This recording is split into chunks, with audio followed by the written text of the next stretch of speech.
Good afternoon and welcome to Philanthropy Impact's Walk in My Shoes series for professional advisors.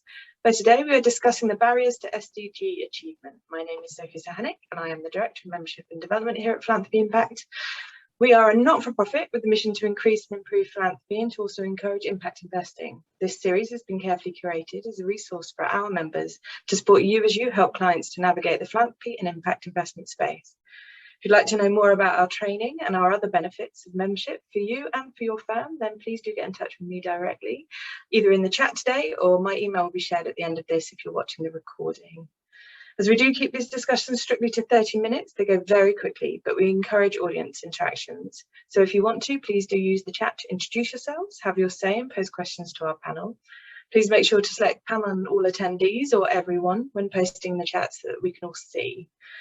Chairing this important discussion today, we welcome Felicity Jones, I knew I was going to get that wrong, co-founder and co-director of SDG Changemakers. And joining Felicity, we welcome Darshita Gillies, who's the founder and CEO of Maanch, and Clare Woodcraft, who's the executive director of the Centre for Strategic Philanthropy at Judge Business School, Cambridge. Got it out in the end. So thank you all so much for joining us today. And I'm now going to hand over to Felicity, who has the mammoth task of getting this topic covered in 30 minutes. So over to you, Felicity. Good luck. Absolutely. I suspect it's a topic we'll all be returning to. I guess my commitment and interest in SDGs is clear in the title of our business, SDG Changemakers, and a sense that for us, the SDGs are the global roadmap to a sustainable, prosperous and equitable future for all. But I'm conscious that not everybody shares those views, and also we have great barriers to achieving them. I'm going to, it's a discursive session. I'm absolutely delighted to have Clare and Darshita here as great experts in this. To kick us off, obviously our question is about what the barriers are to achieving those SDGs. If you were to summarize those, what would you see as the key challenges in achieving those SDGs? They might be in knowledge, they might be in mistrust, they might be in a kind of repetition of alphabet soup of SDGs and numbers that we can't remember. Over to you, Clare. What would you identify as the key challenges before we get stuck in? Thanks, Felicity and Philanthropy Impact for inviting me today. No small challenge to try and figure out how to save the planet in 30 minutes, but that we are simultaneous with COP and they're trying to do the same thing. Maybe collectively we can make some progress. So my interest in SDGs started way back when I was a kid. Just kidding, later than that, when the MDGs came to the fore, because I was doing my master's degree in development and then I went on to work in the field of development.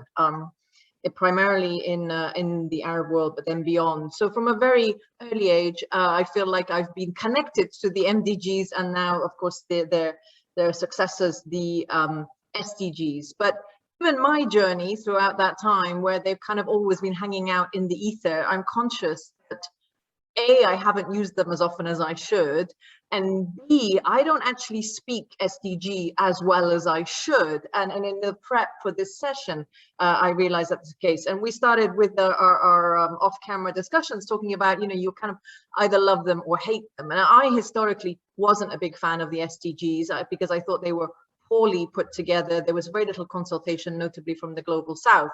I then was delighted when I heard that there was this thing called the SDGs coming, until I saw that there's 17, right? But if you look at the subset, there's like 160 odd. So those kind of numbers were coming out and was like, what? We went from something already massively ambitious and complicated to something even more complicated, because I think those of us working in development were kind of hoping that the SDGs would bring simplification. So I was actually quite frustrated when the SDGs were launched, even though I was part of various international conferences to launch them. And of course, I came at it even at the time very much from a philanthropy perspective. But I have to say, I've kind of gone through a journey with the SDGs, and I do now think, quite, and I say quite vociferously that they are a powerful framework. And I don't think that you can, just listening to the COP today and people saying, my God, we can't even coordinate energy policy. Without a framework, how are you going to be able to achieve that? I mean, I think we're seeing fantastically and devastatingly the challenges of finding policy solutions to climate change. And it is the same for development. And of course, the two are utterly integrated within each other. But if you are going to try and deliver on the SDGs, then clearly you need tools. You need tools. And I think, and I would like to come back to that later on, because I do think there are some real challenges around the tools. But I think, therefore, for now, I am an advocate of the SDGs, notably for philanthropy, as a means of aligning your portfolio and at least trying to build some kind of coordination mechanism that has just been historically so difficult to achieve. So let me stop there. Thank you, Claire. Darshi, over to you. I realize it's a little like a kind of Alcoholics Anonymous kind of session. What was your journey to the SDGs, and why do you feel that they work for you in terms of measuring impact and focusing on how to understand you're making a difference? Thank you. I'll start with, sort of my journey into SDGs. I have been an investment banker in my prior lifetime. I almost want to call it lifetime because it feels so far away. And I understood how finance works. And I'm one of those few people who says banking didn't take away my soul. I actually enjoyed banking. I loved every day I went to work. At the same time, I felt that there was more that I wanted to do and more I could explore with my skills that banking didn't allow me to express. That took me into the world of consulting, leadership change, global systems change. And what I learned from that was that we can all want change efforts, but within structures, within businesses, even when people, especially highly influential leaders, they made commitments about things they would do when they'd go back into banking, how they would change the systems from within. And what I saw was they genuinely meant to make that change happen. And the challenge was the systems aren't ready to enable that change. So what I discovered through that role was the challenge or limitations of organizational structures in being able to facilitate change. And this was also at the right time when the SDGs came out. And this is also the time when technologies like blockchain and other fintech solutions came to the fore, which started disrupting current financial models, started not just financial models, but also business models. And this is where I would say the synergy of finance, sustainability, and technology is what started to bring me into this world. And I see everything that I want to do personally and what we do at Maanch is about bringing this convergence of technology, sustainability, and finance. And when it comes to SDGs and the challenges, I call them, it's like the world's to-do list for the next 10 years. And when you look at what does it entail, we know that the United Nations framework is a governance body. It's not an execution body. So first thing we need to, our first challenge when it comes to perception is that we need to recognize that it is not UN's role to execute. It's their role to create the framework. The execution really relies on us as individuals, us as individual leaders within organizations to drive what needs to change. And then the other sort of broader challenge we have with the SDG framework that we currently have, and we'll cover that during sort of measurements and tools, is that these are the indicators and the targets set out in the SDG framework are set out at a country level. And when we look at COP26 and the challenges in that process is that some of the global challenges we have cannot be dissected country by country. When we look at China and what it produces, it doesn't produce just for itself, it produces for Western economies. Why should they do all of their production and not allocate the cost of that production, the carbon cost of that production, back to the developed countries that are demanding that production. So these are some challenges which still need to be teased out at a governance/political level. And I think until we really align and understand the intersections of SDGs, it is very hard to allocate, even for a country, a particular benchmark. So I think the dual challenge is country allocations need to be more aligned with the intersectionality of SDGs. And obviously individual action is key to, even though it feels small and irrelevant, when technology comes in and joins it up for you, actually it all starts to make sense. Thank you. Absolutely, Darshi. And I think it's a particularly interesting day to be thinking about the difference between governance and execution. I was thinking of the tweet from the World Food Programme today, saying that 2% of Elon Musk's would solve world hunger. And so he tweeted back and said, tell me how to do it and I'll sell the shares. So I think, you know, we also need to be prepared to answer if we're throwing out challenges, particularly to philanthropists and others, to have a framework to answer that. Sorry, that was a little flippant, but I thought it was a very interesting kind of response that picks up exactly that. Yes, exactly. So am I, Juliet. I'm looking forward to seeing if he does. He did respond to the challenge on the carbon price from Rowan Hopper and set that up immediately. If we then maybe focus sort of two next sets of questions. The first one then being, if we're all SDG believers, let's call it that, and how we then translate that to others. In terms of how do you think, what role do you think there is in terms of professional advisors of all kinds? It might be investors, it might be wealth managers, it might be philanthropy advisors, in helping individuals understand how, however imperfect or inaccessible the framework, their values may map against them. And how can we really help them select and prioritise those SDGs within that frame? Claire, maybe to you first. Yes, wow, a lot to address, Felicity. And yeah, I saw the Elon Musk issue, and it was interesting in the what they call the chat on Twitter. You know, a lot of people saying, great if you can mobilize a one-time injection of 2 billion, but of course it's a one-time injection. And you don't get system change out of a very lovely and welcome one-time injection of 2 billion.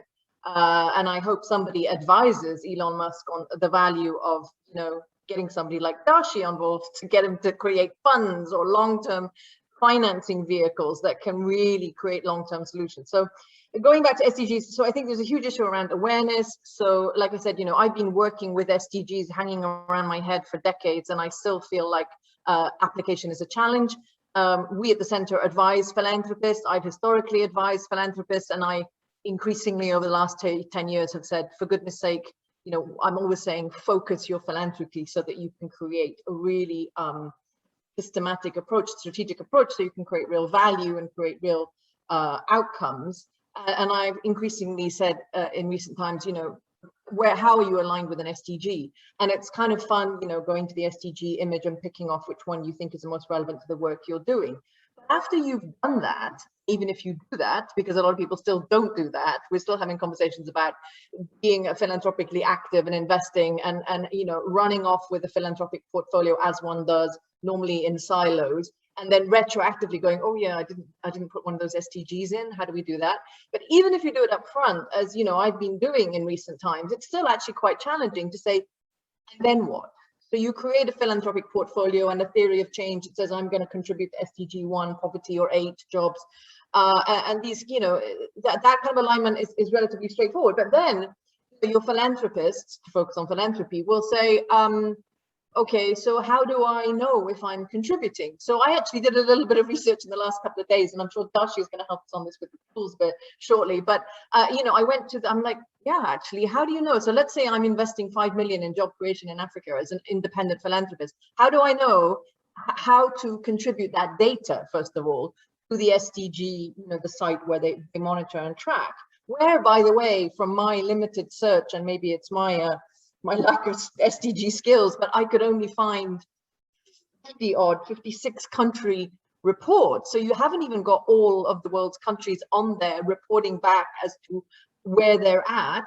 And I actually realized that I wouldn't know how to advise a philanthropic investor on how to actually connect the final dots. So there's a whole piece around awareness. There's a whole thing around making tools more accessible and available. And then I also think, so to your piece around value, so that's also very interesting. So, you know, the SDGs often come across as kind of very technocratic tools, which I guess in some respect they should be. But increasingly, certainly, you know, that's what we teach at our executive program at Cambridge. And I know that John does the same with the programs you have at Philanthropy Impact, is that really the starting point is, you know, your values, especially if you're working with family businesses, family business offices, you know, and that is inevitably when starting point comes anyway, because they say, I really want to invest in X, whether or not they talk of SDGs. So I think there's also that we need to be able to connect technocratic nature of SDGs when we're talking about individual philanthropic investments with the value systems of the philanthropic portfolio and family businesses. If we believe that family businesses are indeed the way forward in terms of creating real solutions to development, and therein lies another, you know, intellectual challenge. As increasingly we're hearing people saying, well, actually, philanthrocapitalism needs to be thrown out the window, and we need to reconstruct the way we create socioeconomic value at scale. But anyway, just one final point on that, though. So on the raising awareness and making that link between values and SDGs and all of education, I do think it's important that we start to teach about SDGs. So at the Business School at Cambridge, you know, we very much incorporate SDGs. My colleagues, my faculty colleagues, all speak SDG, and they are working with young up-and-coming business leaders. So I think that's already a very positive sign. But I do ask myself sometimes whether this is something that is happening in schools. You know, I mean, it is such a powerful framework. Maybe it is something that should be more increasingly integrated into broader educational curricula. Thank you, Claire. I think lots to pick up there, and certainly in our work, which is predominantly with SMEs, they start from a position of utter skepticism about SDGs, and so we completely invert the process and we talk about what they want to achieve through their value chain, and then match it. But I completely agree, and we'll come back to the issue about tools and measurement. Darshi, over to you though, in terms of that response about how we can help people navigate through those value systems and become the executors of the SDGs as well, not the governors. Super, thank you. All really good points, Claire, you raised. The problem of going at the back or the second is that you have to almost think of new additional material points that can make value to the discussion. You can have the next question first, super. So I think just to reiterate, because it is extremely important, is the education piece around SDGs. There are still a lot of people who really have no clue as to what the SDGs are. And it's one thing to train financial advisors and be trained as a financial advisor to know about the SDG framework. It's another to be a client and to know about the SDG frameworks and to make it relevant to how you want to give or how you want to invest. So in terms of solutions and what's out there, the first thing I would like to say is, I think even to understand SDGs, even if you look online, just a Google search can give us a whole lot of diagrams, visual representations that make it easy. But what we tried to do at Maanch was we didn't want people to spend inordinate amount of time trying to grasp a very complex framework and make it relevant to their work. I don't think it is worth human time and effort of so many people doing the same exercise. So the first thing we did at Maanch was we crystallized the SDGs, especially for the philanthropy sector, which is where we started as well, to make it relevant for the purpose of giving activity. So when you go on maanch.com, on the website, there is resources and there is an SDG simulator. Anyone can go there, type the activity. So type a topic, type the activity, whether it's going to be training or research or whatever it is that's going to be invested in. and it generates the SDGs. And what that means is, for even if someone is thinking about funding a women empowerment project in India, it's never just education or just women empowerment. Each action has many intersectionality, even within the SDG framework. So what we've done is map those, created the code so that anyone can access it. And what we need right now is an alignment in attribution or allocation of impact to the SDG. When people do it subjectively, then there's questions about whether it's this, or did you consider that, or someone added a couple more SDGs and therefore their impact looks better than this other entity's impact. So what we need is a common benchmark against which projects or investments are measured when it comes to SDGs. Second is, I think when it comes to, again, speaking of solutions, is when it's charitable giving versus when it's investment, there is a different intention behind the activity as well. And I think there is a, obviously as wealth advisors and as professionals, you have a duty to ensure, especially when it comes to investment, that you're ensuring that you're taking care of the primary purpose of that transaction. And I think here the SDGs almost become secondary. They don't become the driving factor. So those are, I would say, two considerations that wealth advisors can have. I think the other is with DAFs, where funds are invested before they are allocated to a giving project.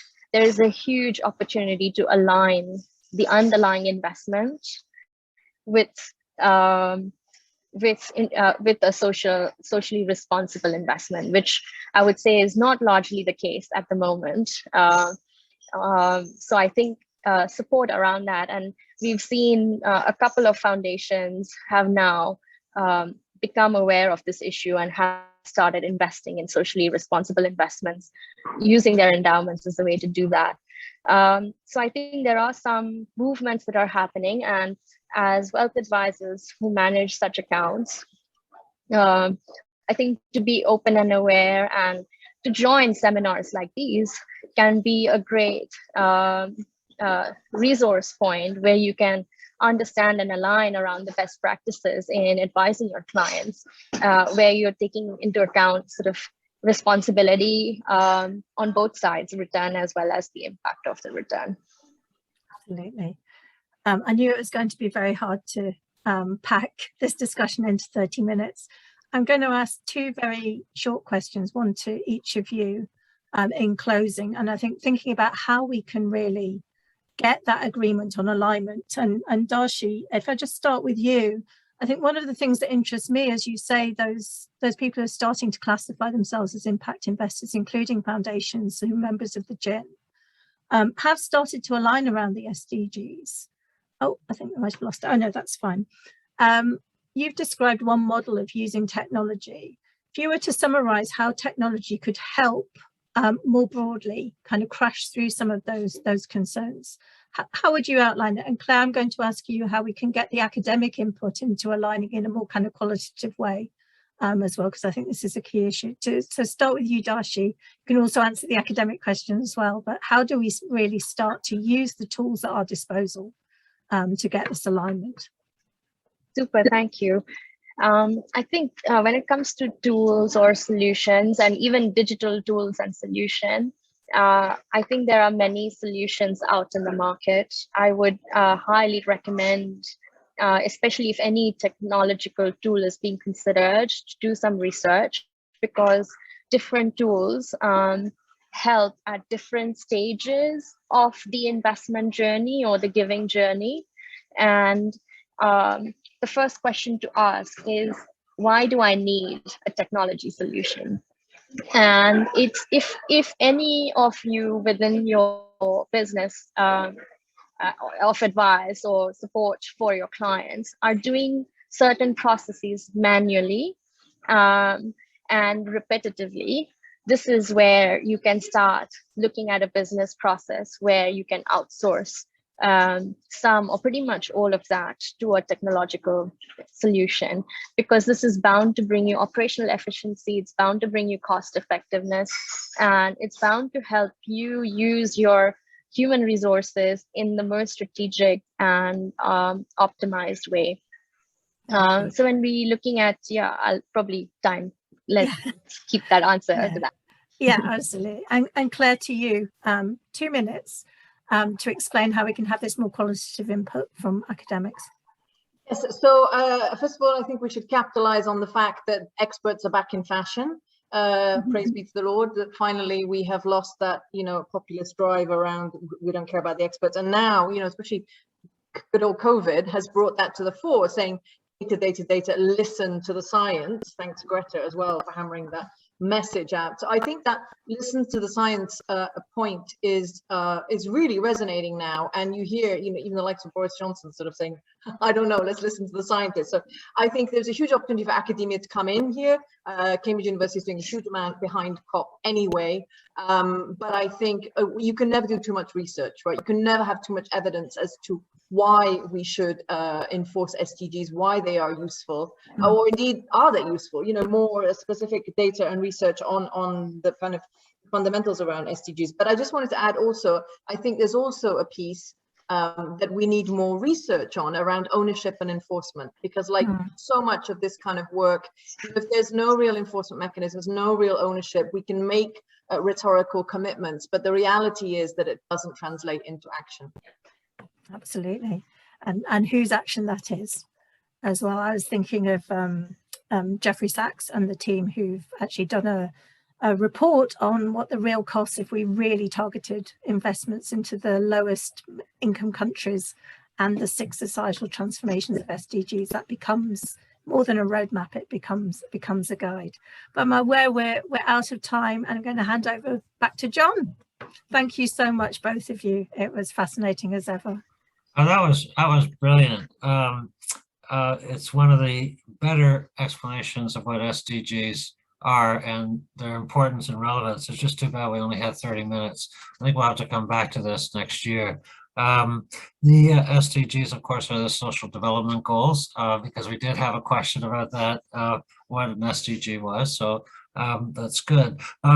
It will be on YouTube in the next 2 days, so if people want to look at this, they can. Just a quick announcement, on the 16th of November in the morning, 9 to 12, we're having our suitability training for wealth advisors and other advisors, and it's really key to all that you've been discussing, because as Claire mentioned, dealing with a person's values and helping them to live their values is really important. And then it's really important also, as we discuss in the training, how advisors can talk to their clients about their values, their motivations, ambitions, and then to convert that through SDGs to ESG investing and stuff like impact investing. Okay, so Claire, Darshita, Felicity, that was brilliant. So I'm going to ask you for final words of wisdom. And Darshita, to acknowledge that no one can steal them, you can go first. Thank you, John. I don't know if anyone's watched the movie Dune. We watched it last week. I love the last line. This is just the beginning. I think this is a decade of impact, and I think having conversations like this is just the beginning, and a much needed beginning. Thank you. I agree. I've never seen the movie. Is it any good? Oh, okay. Claire, your turn. So I would say that good old-fashioned thing that we didn't even manage to do in the 90s or the noughties of coordination and collaboration. We've been talking about this ad nauseum for decades, the need both for aid, finance, and philanthropic capital to be collaborative. And I would say pool until we are pooling capital and we are each individually going in with our small scale, small ticket, incremental interventions, wonderfully well-intentioned though they may be, we are simply not going to have sufficient momentum for system change. So I would say that, if there is one outstanding barrier to achieving the SDGs, it's the lack of collaboration. Yeah, well put. Felicity, last word to you, and then we turn over to Sophia. Absolutely. And I think for me, building on that, it's the fact that they're actually incredibly precise and incredibly detailed. And we have technological solutions that are able to pass that kind of level of information. And picking up what Claire says, you know, if we want to find out the best way of investing in women's rights, for example, in Kashmir, we have a trail of breadcrumbs to help us work out what's the best way of investing our capital collectively to do that. Great, thank you very much. Sophia, over to you. Yeah, thanks everybody. And Felicity, you did a brilliant job of managing to get it into 30. So thank you all, 30 minutes, thank you all for that. So we are taking a break next week, but we'll be back on the 15th with the Walk in My Shoes, where we'll be looking at how philanthropists and potentially impact investors can respond to the global displacement crisis, with a focus on the recent Afghanistan crisis. So I hope to see you all there. Thank you very much. Have a great week. Bye, everybody.